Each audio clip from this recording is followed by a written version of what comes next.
আসসালামু আলাইকুম প্রিয় এনটিআরসি চাকরি প্রত্যাশী ভাই বোনেরা, আশা করি সকলে ভালো আছেন এবং সুস্থ আছেন। অবশেষে 19তম শিক্ষক নিবন্ধন সার্কুলার প্রকাশ এবং একটি চরম দুঃসংবাদ।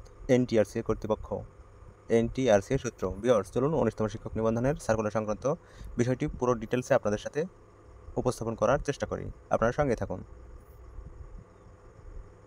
বেসরকারি শিক্ষক নিবন্ধন প্রত্যয়ন কর্তৃপক্ষ এনটিআরসি সূত্র থেকে যে সর্বশেষ তথ্য পাওয়া গেছে সেটা নিচে আলোচনা করা হলো। চলতি বছর চলতি মাসে বেসরকারি পর্যায়ে শিক্ষক নিবন্ধন পরীক্ষার নতুন সার্কুলার বা 19তম এনটিআরসি পরীক্ষার সার্কুলার হবে কিনা সে বিষয়ে এখনও সুস্পষ্ট করেনি সূত্রটি। তবে বিভিন্ন ফেসবুক গ্রুপ ও পেজ থেকে যেটা তথ্য পাওয়া গেছে সেটা হলো আগামী মাস নাগাদ এই সার্কুলারটি হতেও পারে, এমনটাই আশা করা যাচ্ছে। এদিকে দুঃসংবাদ যেটা হলো তা হলো ভুল তথ্য দিয়ে শিক্ষক নিবন্ধন পরীক্ষায় অংশগ্রহণ করা 17তম শিক্ষক নিবন্ধন উত্তীর্ণ প্রার্থীর নিবন্ধন সনদ বাতিল করেছে বেসরকারি শিক্ষক নিবন্ধন প্রত্যয়ন কর্তৃপক্ষ এনটিআরসি। সংস্থাটির সহকারী পরিচালক পরীক্ষা মূল্যায়ন প্রত্যয়ন ফিরোজ আহমেদ স্বাক্ষরিত এক বিজ্ঞপ্তিতে তথ্য জানানো হয়েছে।